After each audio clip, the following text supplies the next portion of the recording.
papaabutin din nila talaga ng late game. Kumunat yung mga bouncer dito ng SUNSPARKS. Sabi natin, they are all physical, si Lina lang yung may magic.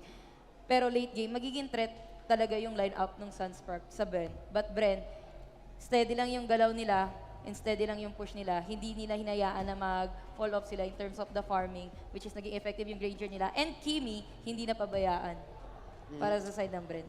666, I'm sorry. We're in the draft now. BREN Esports banning out the Ling. Ayaw nila. Ayaw talaga nila. Ayaw nila ng Ling. SUNSPARKS, this is textbook SUNSPARKS. Tanggalin natin yung Grok ni Lusty. And I don't know. Before we see the rest of these bans and picks, guys, tatanong ko lang, is this gonna be a fast game or a long game? Tanong nyo, what does it feel like?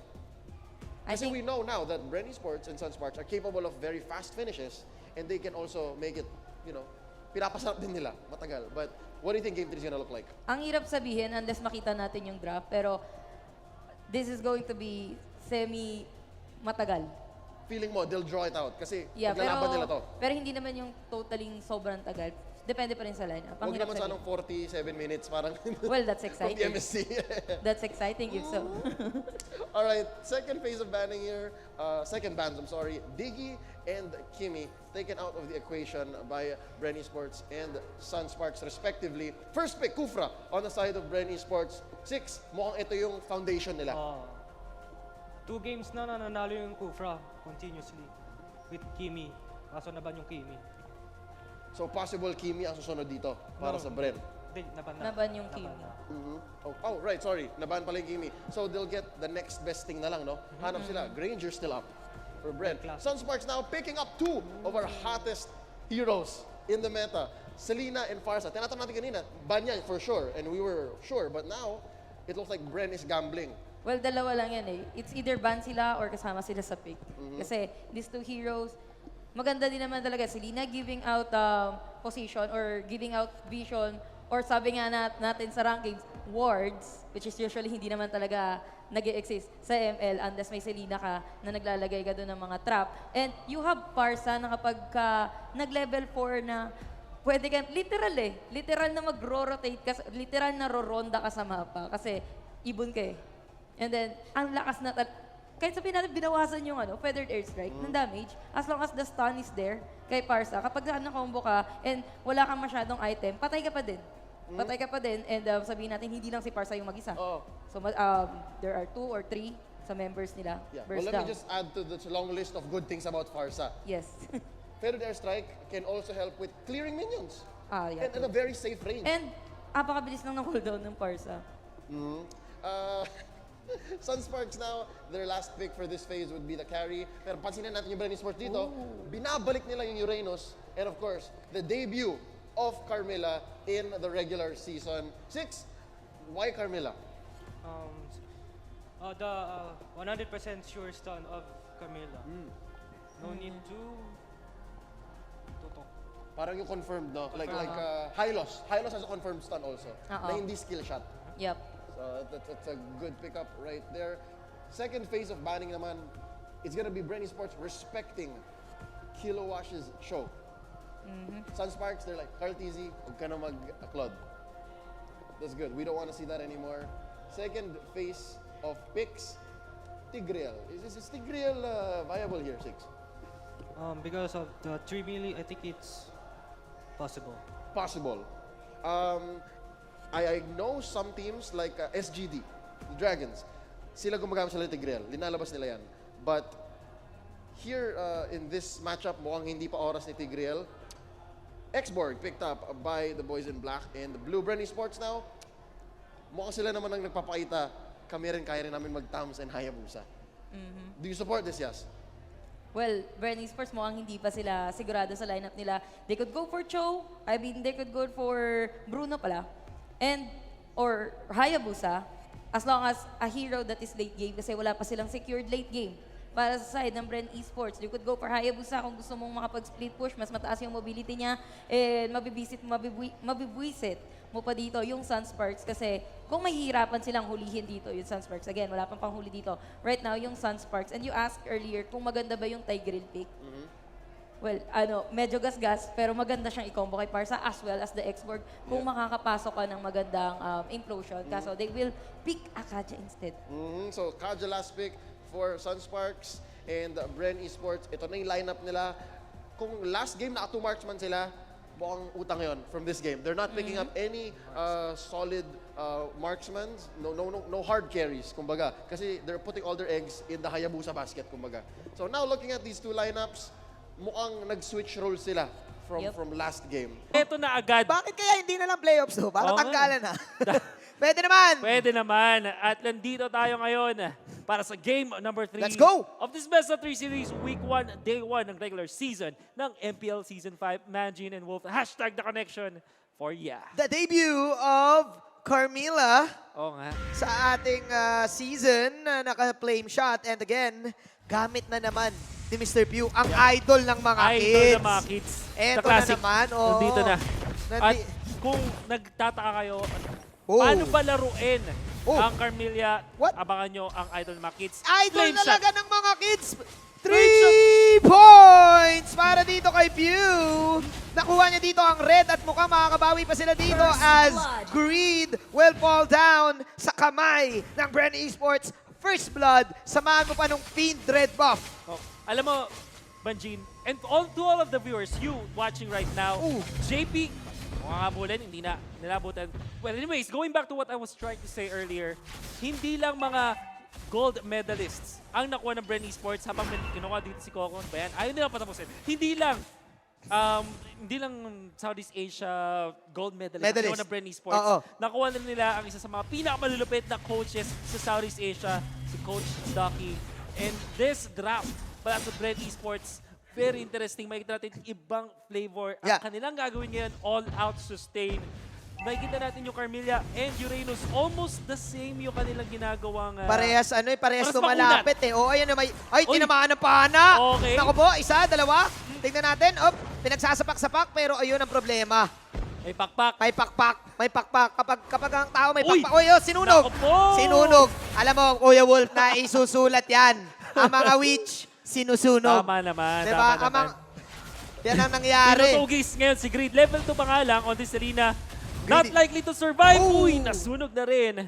Sunugan lang ng mga witch. Nagkakasunugan lang dito. And 3-2, intense ang laban natin. But let's talk about the lineup a Yeah. little bit, paring Wolf. This is a classic all-out burst pick of game, late game for the side of SUNSPARKS. But meanwhile, na sinabi mo dito, BREN eSports, Uranus and Carmilla, halos parehas na kailangan mong lumapit. Yes. And then from the backline, you have Rebo na magdadamage sa'yo. Ang maganda kasi sa lineup ng BREN eSports, halos lahat can transition into carries. Yes. Actually, same din with SUNSPARKS. So magmamatter na lang dito kung sino ang magkakakuha ng mga objectives and then may-utilize yon in their favor para mas makakuha pa ng towers. Turtle resurrecting Further soon. objectives, kumbaga. Oo. Magsisimula ng paunti-unti until mag-pile up at makakuha kayo ng immense amount of lead over your opponents. But then again, this is SUNSPARKS and BREN eSports.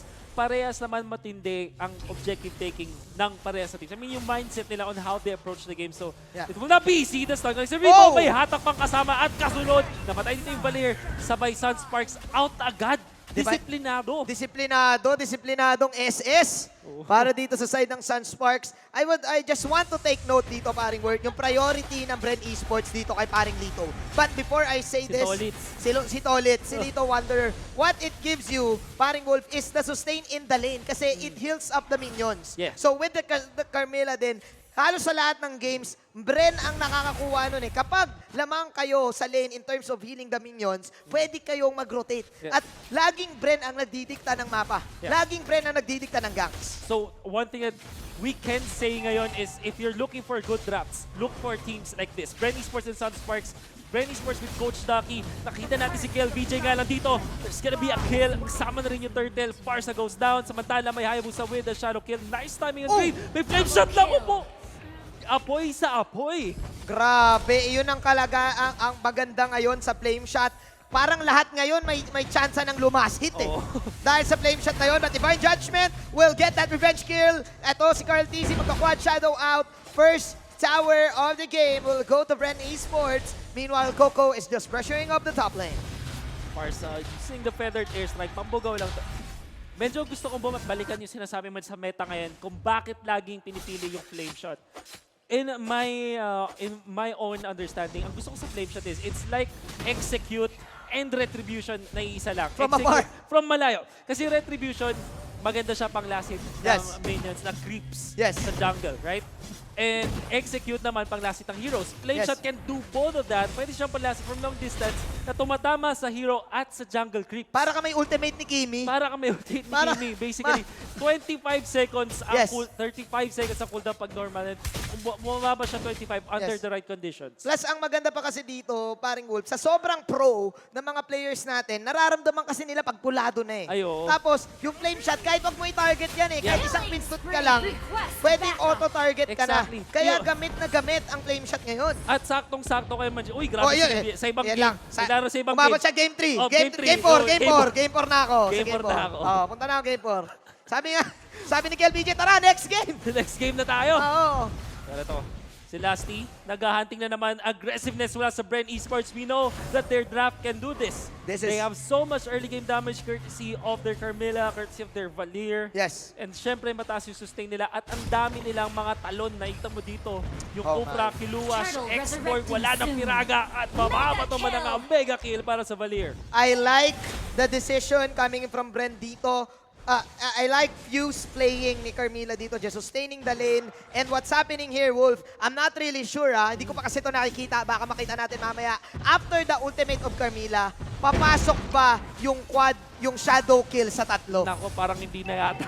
Papasok ba yung shadow kill sa tatlo? Yun Parang ang medyo tanong. malala na yun, Kuya Manjin. Oy, kasi kung ano yung status ng mga na-chain ni Carmilla, Yeah. ganun yung I mangyayari. guess the stuns will definitely be there. Yes. For sure. Mamaya, baka makita natin. Makita natin. You were talking about this, about sa flame shot and yung intuition Yeah. ng mga players, specifically mga pro players.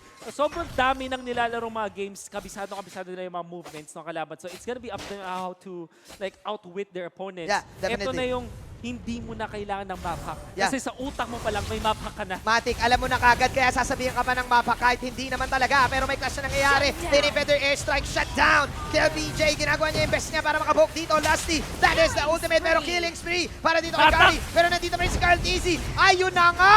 Depensang SS na naman. Grabe. Carl Tizzy, running for his life. 8-7 is the scoreline. Oops, Hop! medyo ultimate pa daw. Nabati agad. Carl Tizzy, alam na alam din talaga. And binibigay sa kanya lahat ng buffs. Red, blue, purple, lahat na. Pati sa Oo. turtle. Tama, no? Pag red and blue, purple, Purple yun. yun. Correct. Pero makakuha pa sila ng push dito sa Torre. Pag binasa mo yung actual na release ng Mundo na video, Oo. purple and orange buff yan. Hindi yan red and blue. Mukha lang. Yung mukha lang. Mukha lang. Pero tama naman kung titignan mo naman yung kasi kulay. mas Purple. madali kasi sabihin yung blue kasi Oo, primary color yun. One syllable lang din yun, Oo. Kuya Manjin. Tama ka dyan, At but natin, that's- ito, depensang SS. Depends ang SS. I like dito kung anong ginawa nila. Trinay niya yung best niya, but again, it's Kiluwash with the burst and positioning Yeah. coming in from KLBJ and JP That's to right. get all of the damage. No doubt, Kari and Farsa pa rin ang line-up dito ng side ng SUNSPARKS. So, para sa Bren, wag lang talaga sila mag-overcommit. And kapag nag-commit sila, dapat may mapatumba talaga agad. Wow. Dahil kung wala, kaya pa rin ma-outplay eh. You were talking about commitments at yung pare sa teams, naiintindihan nila yung tamang time kung kailangan mag-commit or hindi. Whenever they can feel na hindi tama yung conditions, magbaback lang din sila. Yes. Such respects from both teams.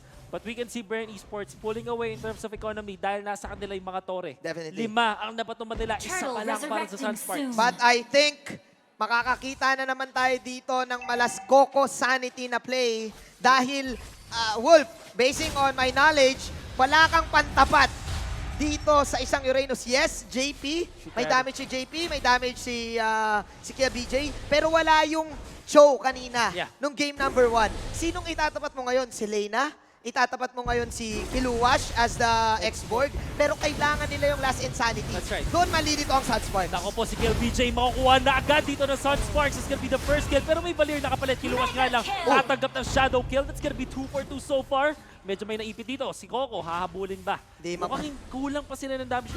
I think tama yung sinabi mo, Manjin. Wala sila nung parang show na pwedeng Tumapat. Mabilis. Or Oo, tumapad. wala.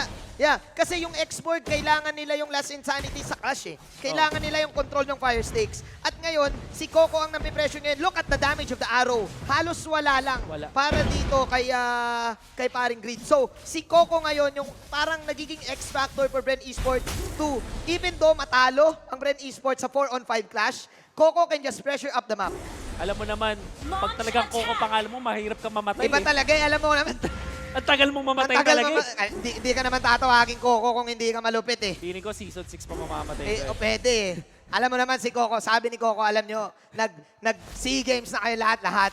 Pero ako pa rin ang nag-iisang Coco. Coco at may tumamang bana onto Lasty. At the best target, haatakin pa rin nila. Parts of First. Abuse. Mortality, gonna be pop. Pew, naghahabol, walang abutan. Parades. SUNSPARKS, Mamba out agad. Without Greed on their lineup, they cannot really do anything, just Divine Judgment lang. Yun lang yung kaya nila. Divine Judgment and then Burst. And I think SUNSPARKS, they need to force a 5-on-5 fight. TZ, Oh! medyo, not the best ultimate, pero aabulin pa rin nila. Wala na mamatay so far. May punish pa sa SUNSPARKS. Ang lalim! The Feather Strike Kufra. First one to fall. May na-stun pa nga. That's Valir. SUNSPARKS punishing BREN Esports time and time again. Napakalalim. Mas malalim pa sila sa Rolling in the Deep na kanta, paring Wolf. Resurrecting Oh no, soon. SUNSPARKS. Napakagandang pitas. And dahil doon, sakto lumabas pa yung Lord. Nako po. Let's see kung ano Rolling mangyayari in the deep dito. talaga. May tumamang pana dito sa may bandang kaliwa. Go nila dito si Pew.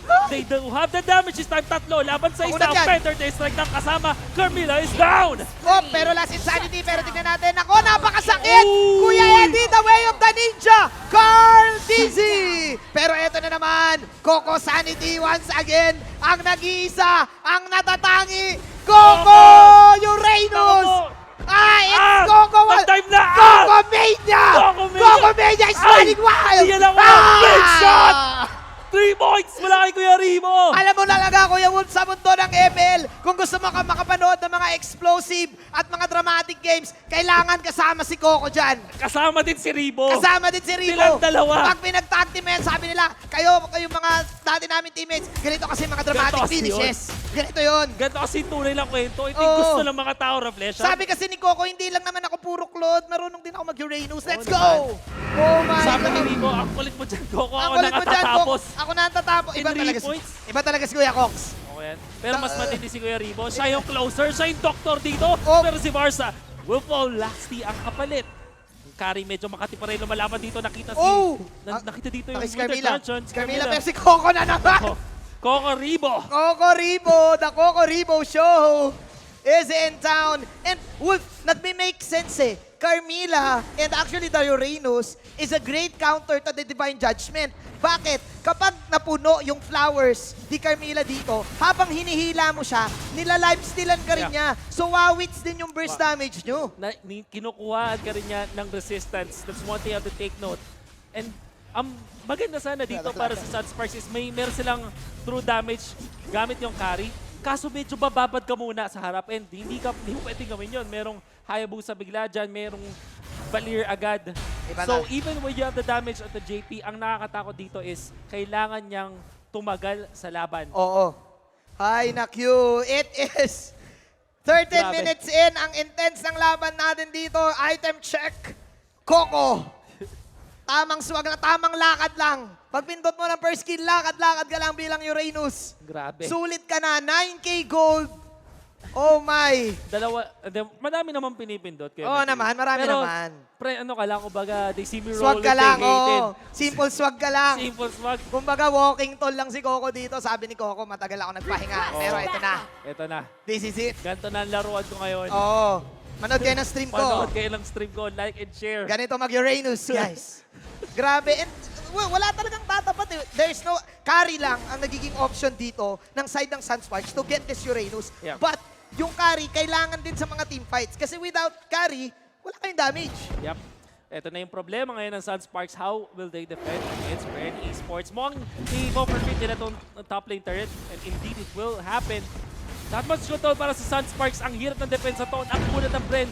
Tier 2 sa gitna. Tier 3 sa gitna. Mapapatumba na. And Coco is still alive! Ang dami na nangyari dito. Pew is falling low once again. Pero yun na yung damage carry. Two-man Lusty! knock-up na bumula kay Lusty. Pero masyado siya malalim dito. Coco still trying his best. Walking tall. Pero yun yung winter touch na magaganap dito. Double kill. Para dito kay JP. Siya na. Ayan na. Tinatarget niya si Cox. Pero alam mo naman, Coco is still alive. But SUNSPARKS defense is indeed real. Cartesi, by the way, nakapag-push pa dun sa may baba.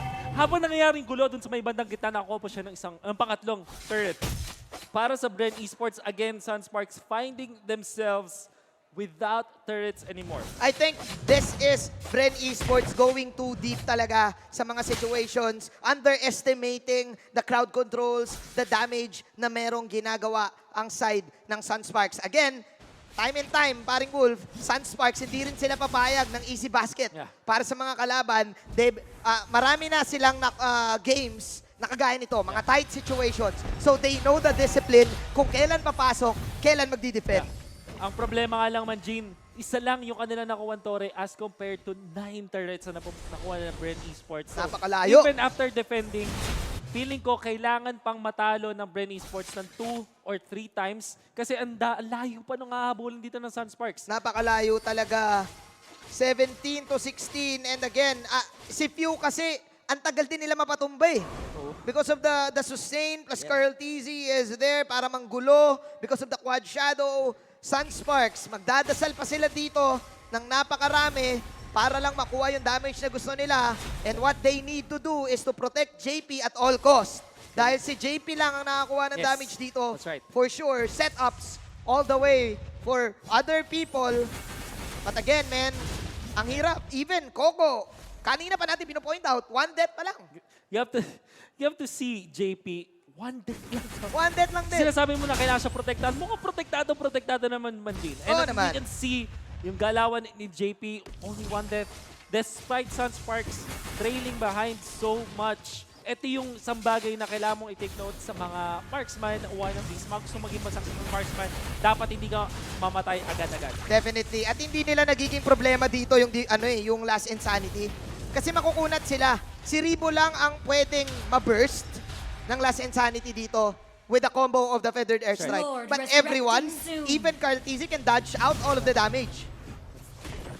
Definitely true, Manjin. BREN Esports still ahead. SUNSPARKS, hirap na ngayon. Hindi makalabas para makakuha ng buffs. All belonging to BREN Esports at this point. And this is a free lord para dito sa side ng BREN Esports. Very unlikely naman ako ng SUNSPARKS unless some miracle happens right now. Kailangan nila ng magandang feathered airstrike, pero nagamit na.